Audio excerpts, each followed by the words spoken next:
बिस्मिल्लाहिर्रहमानिर्रहीम। अस्सलाम वालेकुम एवरीवन, मैं हूं मोहम्मद रियान, आप देख रहे हैं मेरा यूट्यूब चैनल। आज की इस वीडियो में हम क्लास 10 की मैथमेटिक्स बुक का चैप्टर नंबर 1 क्लियर करेंगे। उसके अकॉर्डिंग हम थोड़ी बेसिक चीज़ें समझेंगे कि सेट एंड फंक्शन क्या होता है। इन चैप्टर नंबर 1 जो है मेरी क्लास का सेट एंड फंक्शन के अकॉर्डिंग है, तो इसके अंदर हम बहुत बेसिक चीज़ें सीखेंगे कि भाई टाइप्स ऑफ नंबर क्या होता है, natural number, whole number, even number, इस तरह से नंबर किस क्या रोल अदा करते हैं ये हम सीखेंगे। इसके अलावा हम सेट की टाइप वगैरह पढ़ेंगे कि भाई सेट क्या होता है, टाइप्स ऑफ सेट क्या होती है, एंड फॉर्म ऑफ सेट क्या होता है। इस तरह से हम प्रॉपर्टी ऑफ सेट्स के बारे में पढ़ेंगे, प्रॉपर्टी ऑपरेशन ऑफ सेट के बारे में पढ़ेंगे कि क्या होती है। आइए देखेंगे। तो सबसे पहले हम बात करते हैं सेट एंड फंक्शन की। सेट तो आपने पढ़ा ही होगा, सेट क्या होता है। Set is a collection of well defined and distinct objects is called set. तो पहले हम इसके ऊपर नहीं आते हैं, पहले मैं आपको कुछ बेसिक टाइप बता देता हूँ। कुछ होल नंबर से हमारे पास कुछ टाइप्स ऑफ नंबर होते हैं जो कि होल नंबर है, ठीक है। होल नंबर्स को हम डब्ल्यू से शो करते हैं, और जो स्टार मार्क होते हैं 0 1 2 एंड चलते जा रहे हैं, ठीक है। इसके बाद नेचुरल नंबर जो है हमारे पास, नेचुरल नंबर्स जो है वो n से शो करे जाते हैं, जो हमारे पास 1 2 3 एंड चलते जा रहे हैं। इस तरह ये नेचुरल नंबर है। इसी तरह से फिर हमारे पास इवन और इंटीजर नंबर आ जाते हैं। इंटीजर्स नंबर के आप देखिए ना, इंटीजर्स नंबर जो होते हैं उसको i से डिनोट नहीं किया जाता, उसको z से डिनोट किया जाता है, ठीक है। ये इंटीजर्स की निशानी है। लेकिन ये i से क्यों शो नहीं किया जाता, डिनोट i से क्यों नहीं किया जाता, z से क्यों किया जाता है, इसकी भी थ्योरी मेरे पास है। मैं आपको एंड ऑफ द चैप्टर में आपको सिर्फ बताऊंगा। जब हम एमसीक्यूज सॉल्व करेंगे तो एमसीक्यूज में ये सवाल आ सकता है कि इंटीजर्स नंबर को i से शो क्यों नहीं किया जाता, z से आइडेंटिफाई क्यों किया जाता है, तो ये भी एमसीक्यूज आ जाता है। z और इंटीजर नंबर जो होते हैं वो z plus minus 1 plus minus 2 plus minus 3, इस तरह से। फिर इवन नंबर होते हैं। इवन नंबर्स में क्या होता है कि 0 plus minus 2 plus minus 4 plus minus 6। और नंबर हैं, और नंबर्स में हमारे पास 1 plus minus 1 plus minus 3 plus minus 5 plus minus 7, ये सारे क्या है, और नंबर्स हैं। अब आप ये सोच रहे होंगे सर यहाँ पर तो आपने इवन नंबर का नाम दिया है, इधर ओड नंबर का नाम दिया है, लेकिन इस ओड नंबर्स के साथ में आपने प्लस की साइन दी है और इवन नंबर के साथ आपने माइनस की साइन दी है। तो मैं आपको बताता चलूं कि याद रखिएगा, इवन नंबर पॉजिटिव भी हो सकता है, इवन नंबर नेगेटिव भी हो सकता है। और आई गेटिंग दिस, जैसे कि अगर हम इवन नंबर पॉजिटिव और इवन नंबर नेगेटिव, ठीक है, अगर आप इस तरह भी डिनोटेट कर सकते हैं, इस तरह भी शो ऑफ करवा सकते हैं कि इवन नंबर पॉजिटिव है, इवन नंबर नेगेटिव है, ठीक है। लेकिन होगा इवन नंबर ही। 2 क्या है, इवन नंबर ही है ना, उसके साथ नेगेटिव के साइन लगा देंगे तो नेगेटिव इवन नंबर, अगर पॉजिटिव के साइन लगा देंगे तो पॉजिटिव इवन नंबर। इसी तरह से और नंबर्स में भी है कि अगर पॉजिटिव के साइन लगा देंगे तो पॉजिटिव और नंबर, अगर हम नेगेटिव के साइन लगा देंगे तो नेगेटिव और numbers. I am getting this, I hope समझ में आ रही होगी सबको। अगर कोई भी क्वेश्चन हो, कुछ समझ में ना आए तो मैं आप मुझे कमेंट में भी बता सकते हैं, और मेरा इंस्टाग्राम पे भी आप मुझे बता सकते हैं। तो कोई घबराने की बात नहीं है, हम बेसिक चीज़ें समझेंगे, कोई रॉकेट साइंस में हमने नहीं समझनी है। समझ में आ रही है सबको। प्राइम नंबर्स क्या कहते हैं, प्राइम नंबर जिनपे अपना टेबल लगे और खुद का टेबल लगे, मतलब कि खुद का टेबल लगे और एक वर्ग का टेबल लगे, सही है। तो प्राइम नंबर्स में जो 1 है उस पर 1 का टेबल लगता है, लेकिन किसी और का टेबल नहीं लगता, तो इसलिए वो 1 प्राइम नंबर नहीं होगा। एंड 2 के ऊपर 1 का टेबल लगता है, खुद का भी टेबल लगता है, इसलिए 2 प्राइम नंबर हो जाएगा। And then 3 also is prime number, 5 also is prime number, 7 prime number. क्या 8 भी प्राइम नंबर है? नो, बिकॉज 8 के ऊपर 2 से ज्यादा टेबल लग रहे हैं, यानी कि एक खुद का भी टेबल लग रहा है 8 के ऊपर, 2 का भी टेबल लग रहा है, 4 का टेबल भी लग रहा है, एंड 1 का भी टेबल लग रहा है। तो प्राइम नंबर की शर्त ये थी, प्राइम नंबर क्या कहता है हमारे को, कि प्राइम नंबर कहता है कि एक सिर्फ और सिर्फ 1 का टेबल लगे और एक खुद का टेबल लगे। ठीक है, तो नहीं होगा 8 प्राइम नंबर नहीं होगा, ना ही 9 होगा। हम इसके बढ़ सकते हैं, लेकिन जिसका खुद का टेबल लगे और वन टेबल लगे सिंपल वही है। इसके अलावा हमारे पास आ जाता है rational numbers and irrational numbers. क्या होते हैं रेशनल नंबर्स? देखें क्यू से शो किए जाते हैं। आइडेंटिफाई क्या किया है, नोटेशन इनकी क्या है, रेशनल नंबर्स की क्यू है। रेशनल नंबर क्यू है, उसमें रेशनल और इरेशनल का जो ओवरव्यू है मैं आप लोगों को बस इस छोटा सा तारुफ दे दूंगा, क्योंकि एक मैंने वीडियो बनाई हुई है इसके अंदर रेशनल और इरेशनल का पूरा डिटेल 10-15 मिनट की वीडियो होगी, लेकिन उसके अंदर बहुत अच्छे से रेशनल एंड इरेशनल को आइडेंटिफाई रेशनल नंबर के लाइन है जो क्या करें जो p अपॉन q की शेप में लिखे जा सकते हैं, और जो q है q does not belongs to 0, q belong नहीं करना चाहिए 0 से, बिकॉज़ ऑफ अगर 0 इधर आ जाता है तो ये आंसर जो है ना इंफिनिटी हो जाएगा। अगर p अपॉन है q है, अगर q 0 के बराबर हो जाता है तो q अगर 0 के बराबर हो जाएगा तो हमारे को देखना पड़ेगा कि p अपॉन 0 तो ये हमारे पास इंफिनिटी का जवाब आ जाएगा, तो 0 is not equal to q हो जाएगा। बात समझ में आई? ये ज्यादा अगर समझ में नहीं भी आई तो कोई मसला नहीं है आप लोगों के लिए, ये जैसे जैसे मैं आपको चैप्टर समझाऊंगा इसके साथ लेके चलेंगे तो उसमें आप लोगों को पता चल जाएगा। उसके बाद रेशनल नंबर्स हैं जिसको हम p अपॉन q की शेप में नहीं लिख सकते, p अपॉन q की शेप में हम इसको नहीं लिख सकते, बिकॉज ऑफ अगर हम इसको p अपॉन q की शेप में लिखेंगे, हाँ ये भी बात है कि सर कोई ऐसे जो नंबर्स होते हैं जिसको हम डिवाइड करते हैं, जैसे 22 अपॉन में 7 होता है। अब ये क्या रेशनल नंबर है, इरेशनल नंबर है, तो ये इरेशनल नंबर होगा। क्यों? अगर इसको हम डिवाइड करेंगे, अगर हम इसको डिवाइड करेंगे 7 को 22 से डिवाइड करेंगे तो 3.142 समथिंग जवाब आएगा, दैट इज पाई वैल्यू। तो ये किसकी वैल्यू है? ये पाई की वैल्यू है। ठीक है, बात समझ में आ रही है? तो रेशनल और इरेशनल का कांसेप्ट बहुत आसान है, ज़्यादा मुश्किल नहीं है। अगर कोई टीचर ये कहता है कि बहुत मुश्किल है वगैरह वगैरह, तो ये सब कुछ भी नहीं है, बहुत आसान ट्रिक्स हैं इसकी समझने की। रेशनल नंबर्स क्या होते हैं जिसको p अपॉन q की शेप में लिखा जा सके। इसका मैं एक बता देता हूँ, ट्रिक आपको बता देता हूँ कि अगर किसी का भी रिमाइंडर 0 आ जाता है तो वो रेशनल नंबर हो जाएगा, अगर किसी का रिमाइंडर 0 नहीं आता है वो रेशनल नंबर नहीं होगा। बात पे कंडीशन ये फेल भी हो जाती है कहीं कहीं पर, जहाँ पर जैसे अभी आप 1/3 को सॉल्व करेंगे तो आई थिंक क्या जवाब आएगा, हम इसको डिवाइड करेंगे तो 3 को 1 से डिवाइड करेंगे तो 3 आएगा, 3 3 9, 3 3 9 माना जाएगा, फिर 0 लगाएंगे। इस तरह से हमारा जवाब जो आ रहा है वो 0.333 इस तरह से आ रहा है। यानी कि अगर हम 9th क्लास में चले जाएंगे, प्रीवियस में 0.33 जो लिखा हुआ आ रहा है 0.333 रिपीट अगेन एंड अगेन, तो ये भी रेशनल नंबर होगा, ये भी रेशनल नंबर होगा, लेकिन ये नॉन टर्मिनेटिंग होगा, टर्मिनेटिंग नहीं होगा। लेकिन अभी हम इसमें नहीं आ रहे हैं, आप लोग भी कंफ्यूज हो जाएंगे कि सर कहां से कहां ले गए हमें, तो इसको ही हम कंटिन्यू करते हैं। ये आप स्क्रीनशॉट ले लें इसका, ताकि मैं इसको ले लिया, ठीक है।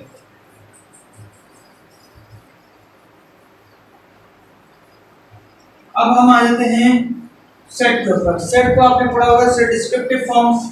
अब मैं ज़्यादा डिटेल में नहीं बताऊंगा आपको, descriptive form, tabular form, set builder form ये ऑलरेडी आप लोग पढ़ चुके हैं। ठीक है, हम जैसे जैसे एक्सरसाइज सॉल्व करेंगे उसमें मैं आपको क्लियर कर दूंगा। उससे पहले उसके बाद फिर भी मैं आपको ओवरव्यू दे देता हूं कि जो डिस्क्रिप्टिव फॉर्म होती है, जैसे सेट ए है वो हम लिख सकते हैं set of all, set of first 4, हम ऐसे लिख देते हैं set of first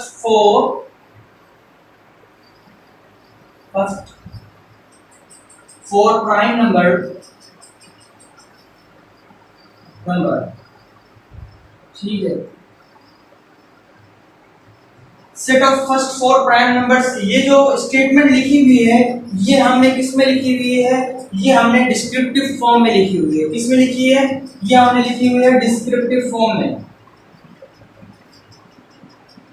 which is set का 3 फॉर्म्स हैं, 3 हालतें हैं। एक होता है डिस्क्रिप्टिव फॉर्म। अब दूसरी जो कंडीशन है वो हम ये है कि अगर हम इस सेट है ये क्या है? डिस्क्रिप्टिव फॉर्म है। अब हम इसको अगर आप आइडेंटिफाई करें इसके अंदर टेबुलर फॉर्म के अंदर अगर हम इसको लिखें थोड़ा सा, तो हम कैसे लिखेंगे? सेट ए है वो ब्रैकेट्स के अंदर क्लोज करेंगे। अब हम लिखा है set of first 4 prime number है, तो अगर हम इसको लिखेंगे 2 3 5 7। अभी देखें 2 3 5 7 ये क्या है? प्राइम नंबर है, फर्स्ट फॉर्म 4 प्राइम नंबर है। अब ये बात तो क्लियर है कि ये डिस्क्रिप्टिव फॉर्म है।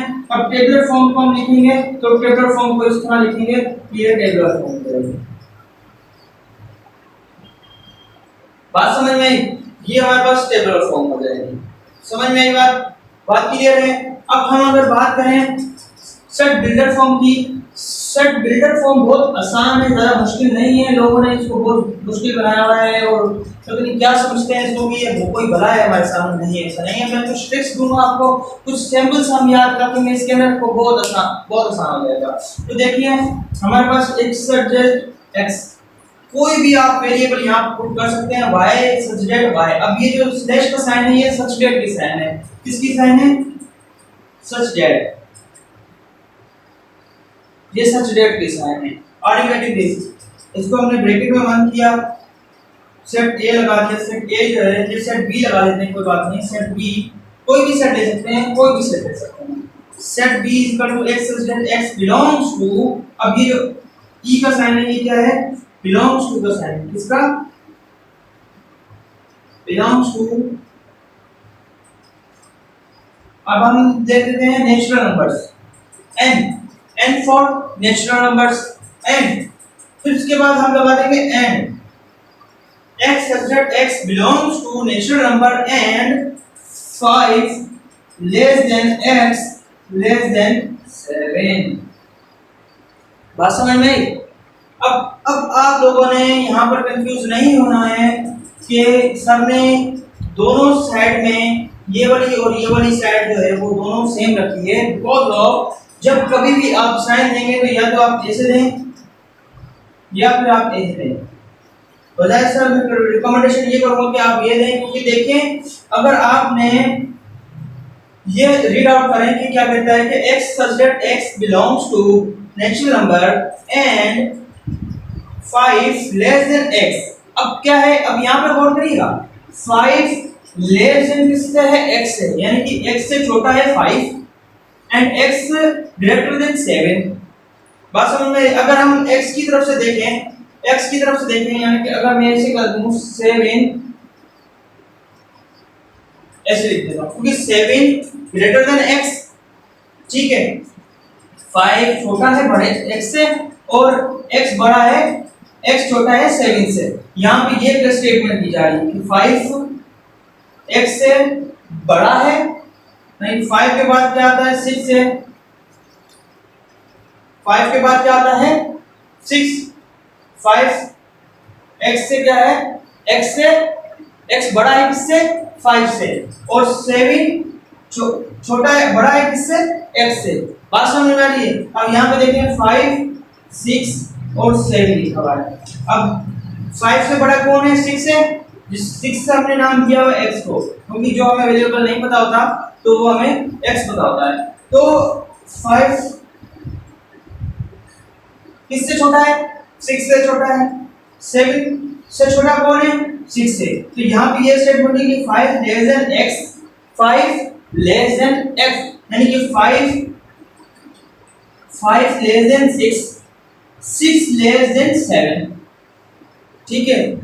5 लेस देन 6, 6 लेस देन 7, यानी कि 5 बड़ा है, 5 छोटा है 6 से और 6 छोटा है 7 से।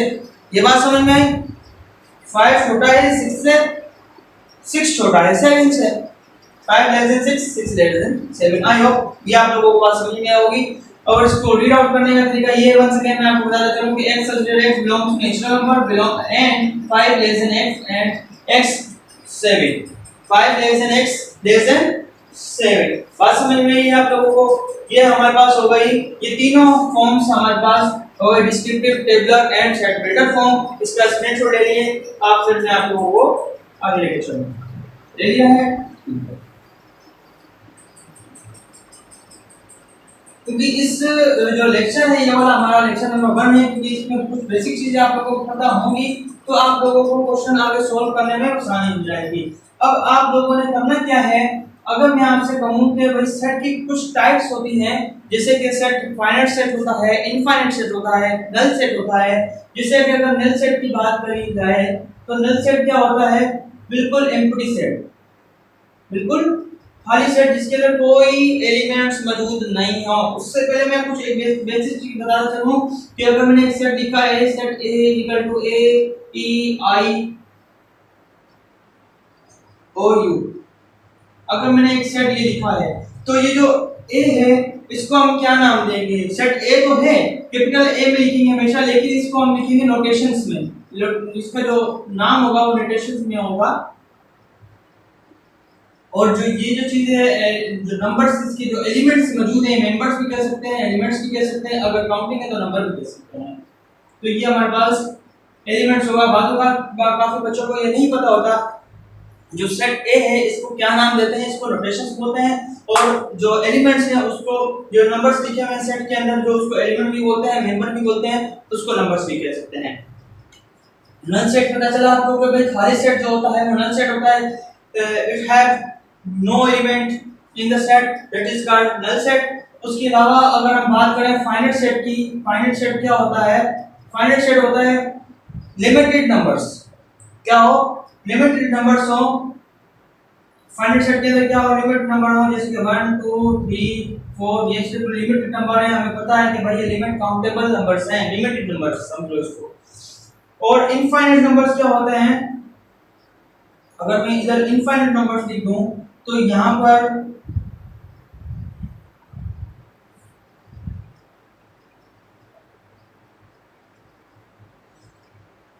अब इनफाइनाइट नंबर्स मैंने लिखा, इनफाइनाइट नंबर के अंदर क्या होता है, अनलिमिटेड नंबर्स, ठीक है, क्या हो, unlimited elements in the set that have infinite set. तो ये हमारे पास क्या हो जाएगा, इनफाइनाइट सेट। कॉमन सी बात ये है कि स्टूडेंट्स तकरीबन ही कहते हैं कि सर जिसको हम गिन ना सकें, जिसको हम गिन ना सकें वो इनफाइनाइट सेट होता है, that is wrong statement, because of हम इसको तो गिन सक रहे हैं ना, देखें 1 2 3 4 काउंटिंग है, गिनने को क्या बोलते हैं, काउंट करना, काउंट हो रहा है 1 2 3 4 5, इनफाइनाइट नंबर है। इनफाइनाइट का मतलब होता है अनलिमिटेड नंबर्स, हम गिन तो सकते हैं लेकिन उसकी अप्रोच नहीं कर सकते, उसके ऊपर जा नहीं सकते, गिन सकते हैं। आर यू गेटिंग दिस, ये रीड आउट हो रहा है 1 2 3 4 5, ये रीड आउट हो रहा है, लेकिन अनलिमिटेड कहलाएगा, अनकाउंटेबल नहीं कहलाएगा, क्योंकि काउंटेबल अनकाउंटेबल वो होता है जिसको हम रीड नहीं कर सकते, इसको तो हम रीड कर रहे हैं ना 1 2 3 4 5, बात समझ में आई। कुछ बच्चे, अगर कोई भी इसके हवाले से भी कोई क्वेश्चन हो तो आप मुझे कमेंट में कर दीजिएगा, मैं आपको एक और नेक्स्ट वीडियो में आपको क्लियर कर दूंगा। बात समझ में आ जाए, नल सेट हो गया, फाइनाइट इनफाइनाइट सेट क्लियर हो गया। उसके बाद हमारे पास आता है जो मोस्ट इंपॉर्टेंट सेट है, वो सबसेट है। क्या है, सबसेट, एंड वो इंतहाई आसान सेट है, कोई इसमें मुश्किल नहीं है, मैं आपको बहुत आसान तरीके से समझाऊंगा कि सबसेट क्या होता है। सबसेट होता है, इसके स्टेटमेंट में भी हम आते हैं, लेकिन हमने मैथमेटिक्स के अंदर रट्टाफिकेशन नहीं लगाना, जस्ट कॉन्सेप्ट करना है। मैं आप लोगों को बताऊंगा कि दो सेट हैं, set A and set B. जैसे मान लेते हैं कि ये सेट ए है और ये सेट बी है, अगर हम इस सेट के जितने भी एलिमेंट्स हैं, all element of set A is contain set of B, that is called A is subset of set B। बात समझ में आई। अगर हम देखें कि A एलिमेंट्स है, A सेट A जिसके एलिमेंट है 1 2 3, और एक सेट B है, या मैं इसको लिख देता हूं 4, एक सेट B है जिसके एलिमेंट हैं 1 2 एंड 3। बात समझ में आई। या और भी हम लिख देते हैं 4 5 6। बात समझ, या आई गेटिंग दिस। तो जितने भी ए के एलिमेंट्स मौजूद हैं, क्या वो बी सेट के अंदर सारे मौजूद हैं, क्या मौजूद है, देखो भाई 1 2 3 4 1 2 3 4 एक सेट ए है जिसके सारे all elements contain in set B, तो that is called A is proper subset of B. A is subset of B. बात समझ में आई? ए क्या है? सबसेट है किसका? बी का।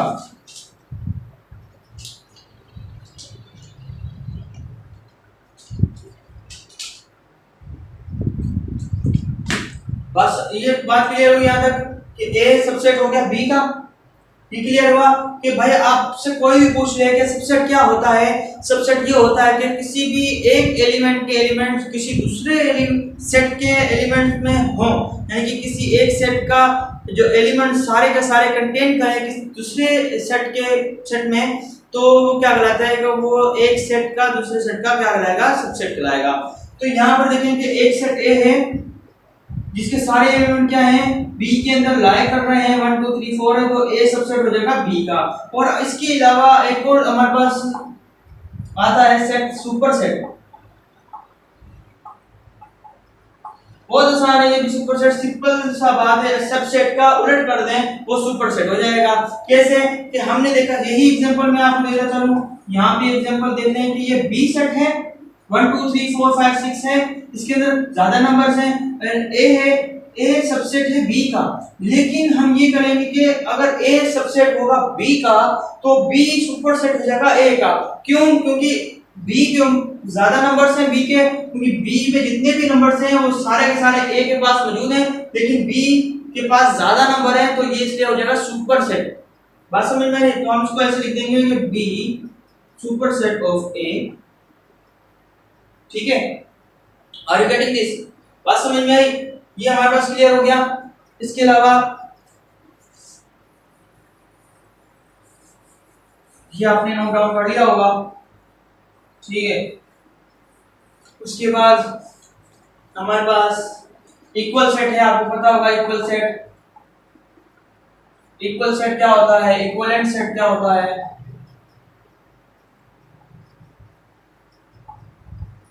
ठीक है, ये सारे सेट आप लोगों ने पढ़े होंगे कि भाई इक्वल सेट क्या होता है कि दो सेट है, ए सेट और बी सेट क्या हो आपस में बराबर हो, ए इज इक्वल टू बी। एक सेट ए है और एक सेट बी है, तो सेम ऑर्डर जो नंबर है जिस ए सेट के जितने भी एलिमेंट्स है, बी के एलिमेंट जो सेम हो वो क्या कहलाएंगे? दोनों के क्या कहलाएंगे? इक्वल होंगे। और अगर इक्विवेलेंट हो तो जो ऑर्डर्स हैं, यानी कि जो इक्विवेलेंट सेट है वो हमारे पास क्या होंगे? उनके ऑर्डर्स जो होंगे, यानी कि अगर सेट ए है जैसे ए बी सी, ये सेट ए है हमारे पास, ठीक है, और एक सेट बी है जो हमारे पास क्या है? 1 2 3 है। अब ऑर्डर ऑफ ए और ऑर्डर ऑफ बी, अब हम लिखते हैं ऑर्डर ऑफ ए, इसको ऐसे लिखते हैं, एंड इज इक्वल टू, अब ऑर्डर ऑफ ए कितने यहाँ पे? ए के एलिमेंट्स कितने हैं? 1 2 3 हैं, तो हमने यहाँ पे 3 लिखेंगे। ऑर्डर ऑफ बी कितने हैं यहाँ पे? ऑर्डर ऑफ बी हमारे पास कितने? 1 2 3 हैं। तो हमने देखा कि ऑर्डर ऑफ ए और ऑर्डर ऑफ बी दोनों सेम हैं, तो हम यहाँ पे ये लिखेंगे ए इक्विवेलेंट हो जाएगा बी के। बात समझ में आई है आपको? इसी तरह से हम जैसे जैसे अपनी एक्सरसाइज सॉल्व करेंगे उसके अंदर मैं आपको जो बाकी जो जैसे डिसजॉइंट सेट होता है, डिसजॉइंट सेट क्या होता है इसमें आपको मैं बता दूं। डिसजॉइंट सेट वो होता है कि दोनों से दो सेट हैं, जैसे कि एक सेट ये, यहीं पर एग्जांपल दे देता हूं मैं आप लोगों को, ये ए और ये बी। डिसजॉइंट सेट क्या होते हैं कि एक सेट ए है और एक सेट बी है, एक सेट ए और एक सेट बी है, दोनों सेट्स के एलिमेंट्स के अंदर नो कॉमन एलिमेंट्स, यानी कि ना इसके अंदर कॉमन एलिमेंट्स है ना इसके अंदर कॉमन एलिमेंट्स है, तो ये क्या हो जाएगा? डिसजॉइंट सेट हो जाएगा। यानी कि अगर मैं इसका ए इंटरसेक्शन बी, लेकिन ये मैं आपको आगे थोड़ा सा आगे चल लें उसके बाद मैं आपको बता दूंगा A intersection be finite set, तो ये हो जाएगा डिसजॉइंट सेट हो जाएगा। तो इससे पहले आप लोगों को ये बात मालूम होना चाहिए कि ऑपरेशन ऑफ सेट क्या होता है। यहां तक बात क्लियर हुई?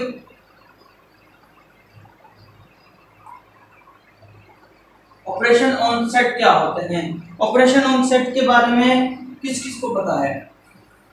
पता है तो आप लोग मुझे कमेंट में बता दीजिएगा। Operation on set, what is the name of condition of operation on set के बारे में। अब ऑपरेशंस ऑन सेट क्या होता है? सिंपल, जो हम बचपन से 6th क्लास से पढ़ते हुए आ रहे हैं, यूनियन, इंटरसेक्शन, कॉम्प्लीमेंट, बात समझ में आ रही है? यही सब चीजें हैं, कोई कोई वो नहीं है इसके अंदर। अब यूनियन आपने पढ़ा होगा, यूनियन होता है, इंटरसेक्शन होता है,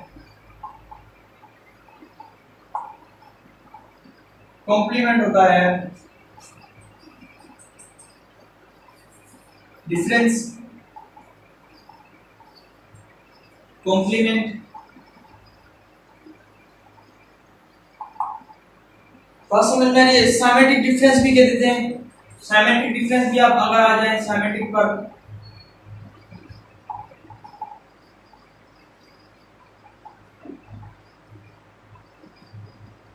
ठीक है।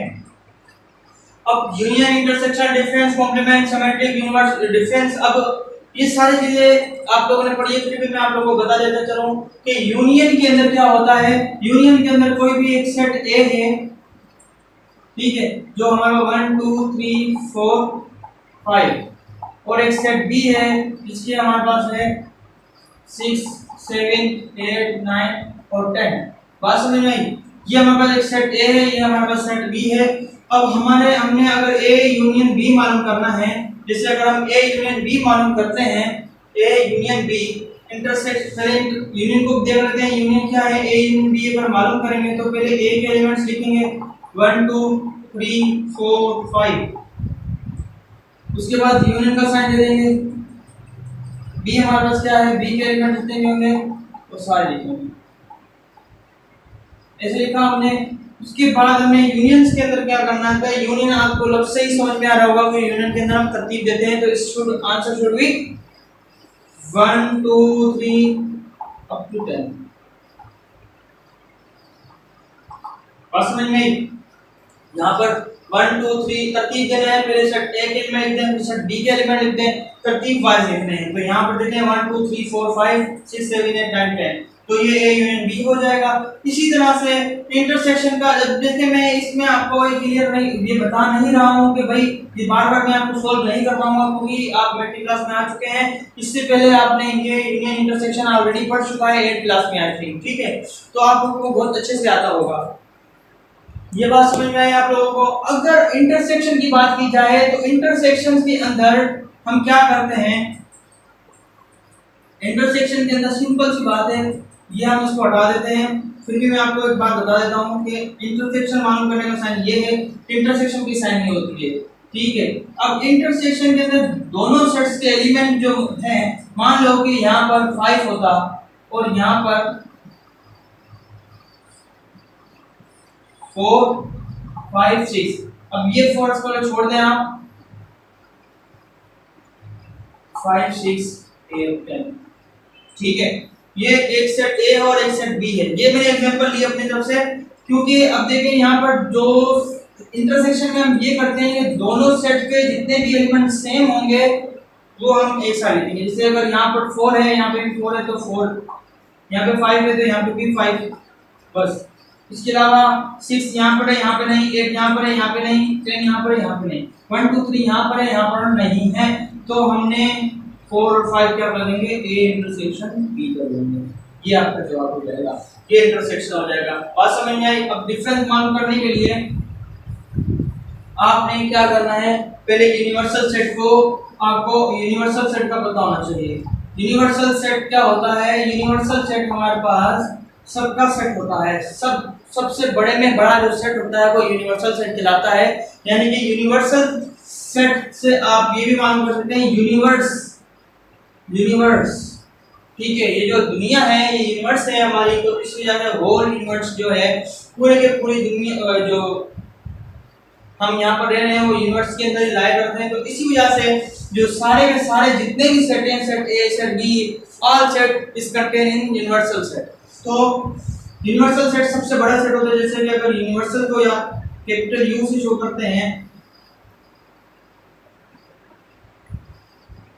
1 2 3 4 5, ठीक है। अब हमने सेट ए दे दिया, सेट ए के एलिमेंट जो है ना 1 4 एंड 5 है, ठीक है। अब सेट ए के हमारे पास एलिमेंट क्या है, 4 एंड 5 है। अब हम डिफरेंस मालूम कर रहे हैं, डिफरेंस मालूम करने का तरीका क्या है, अगर हम बोलेंगे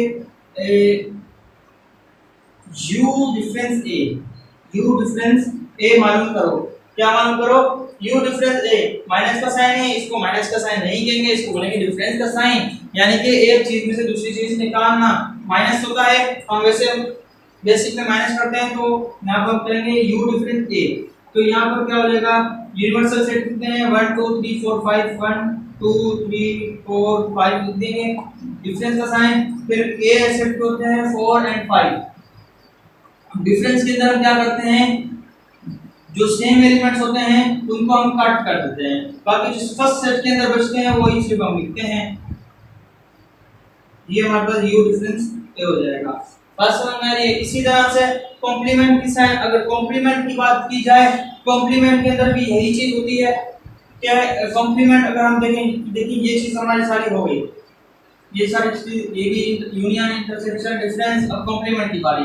कॉम्प्लीमेंट के अंदर क्या होता है, अगर मालूम कर लिया जाए ए कॉम्प्लीमेंट, क्या मालूम कर लिया जाए, हम बोले, हमें कहा जाए कि हमें मालूम करना है ए कॉम्प्लीमेंट फाइंड आउट करें, तो ए कॉम्प्लीमेंट फाइंड आउट करने के लिए आपको सबसे पहले यूनिवर्सल सेट गिवन होगा, उसके बाद सेट ए के जितने भी एलिमेंट होंगे वो गिवन होंगे। मान लेते हैं कि ये यूनिवर्सल सेट है हमारा, ये एक सेट ए है। अगर हम इसको कॉम्प्लीमेंट मालूम करेंगे, कॉम्प्लीमेंट मालूम करने का तरीका, ए कॉम्प्लीमेंट बराबर होता है यूनिवर्सल डिफरेंस ए के बराबर होता है।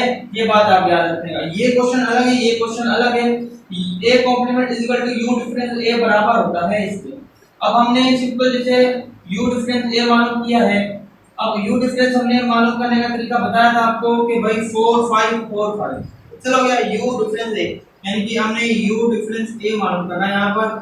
ठीक है, यू डिफरेंस ए लिखने का तरीका क्या है कि भाई जैसे ये हमने लिखा, सिंपल ऐसे लिखना है। हमने हमारे पास सेट में क्या बचे 1 2 3, अब हमने ए कॉम्प्लीमेंट बता दिया कि 1 2 3, ये हमारे पास कॉम्प्लीमेंट आ जाएगा।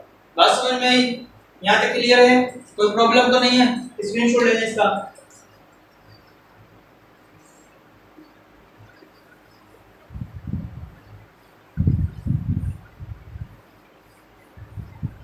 इसके बाद हमारे पास क्या आता है, सेमेट्रिक डिफरेंस हमने लिखा था यहाँ पे।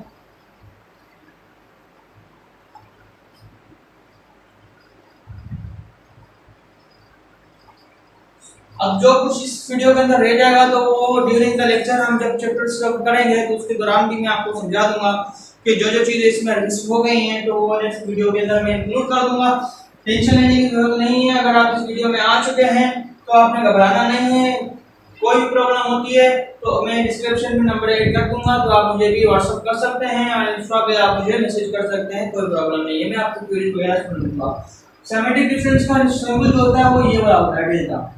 अब इसको हम डेल्टा कहते हैं और इसको हम सेमेट्रिक डिफरेंस भी बोलते हैं। जैसे ए डेल्टा बी है, मान लीजिए कि सेट ए के एलिमेंट जो है ना 1 2 3 4 5 है और बी सेट के एलिमेंट जो हैं वो हमारे पास है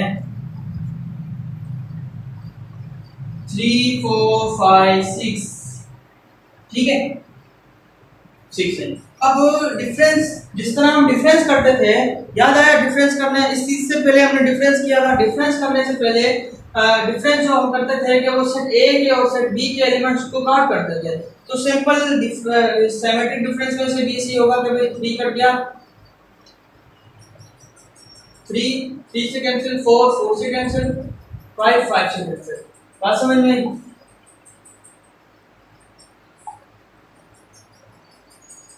लेकिन सर सिमेट्रिक डिफरेंस में और डिफरेंस में क्या फर्क है? फर्क ये है कि अगर हम ए डेल्टा बी करते हैं तो जितने भी एक सेट ए में एलिमेंट बचते हैं और सेट बी में एलिमेंट बचते हैं वो सारे के सारे हम एक सेट में कंपाउंड करके लिख देते हैं। जैसे कि यहाँ पर 1 2 बचा और यहाँ पर 1 2 बचा था और यहाँ पर कौन सा सेट बचा था, 6 बचा था, 6 एलिमेंट, तो यहाँ पर लिख देगा, ये हमारे पास सिमेट्रिक डिफरेंस हो जाएगा। बात समझ में आई है? इसमें कोई भी अगर कंफ्यूजन हो आप लोगों को तो आप मुझे बताइएगा जरूर, क्योंकि आप लोग जब मुझे बताएंगे नहीं क्या क्या मिस्टेक है इसके अंदर, क्या मतलब आप लोगों को क्या समझ में नहीं आ रही है, क्या मिस्टेक, कहाँ पर मिस्टेक आ रही है आप लोगों को समझने में, तो वहां पर मैं आप लोगों को बताऊंगा कि इस तरह से कुछ शॉर्ट ट्रिक्स में आप लोगों के लिए क्या क्योंकि अब हम जैसे जैसे एक्सरसाइज सोल्व करेंगे, चैप्टर सोल्व करेंगे 17.1 तो इंशाल्लाह मैं आपको कुछ शॉर्ट ट्रिक्स दूंगा जिसकी मदद से आप लोग आसानी से क्वेश्चन को सॉल्व कर सकेंगे। इसके अलावा हम नेक्स्ट वीडियो के अंदर properties of union and intersection के बारे में पढ़ेंगे। प्रॉपर्टी ऑफ इंटरसेक्शन क्या होता है, properties of union and intersection. आज समझ में ये इंटरसेक्शन बात करेंगे। ये आपको बात समझ में आया होगी कि सेट एंड फंक्शन, जब ये सेट एंड फंक्शन के बारे में भी हम आएंगे, जब हम क्वेश्चन सॉल्व करेंगे, एक्सरसाइज सॉल्व करेंगे, तो इसके दौरान ही मैं आप लोगों को बताता चलूंगा, क्योंकि ये सिर्फ इंट्रो था एक चैप्टर का। क्योंकि इस जब तक आप इंट्रो नहीं समझेंगे, बेसिक चीज नहीं समझेंगे, आप लोगों को समझ में नहीं आएगा।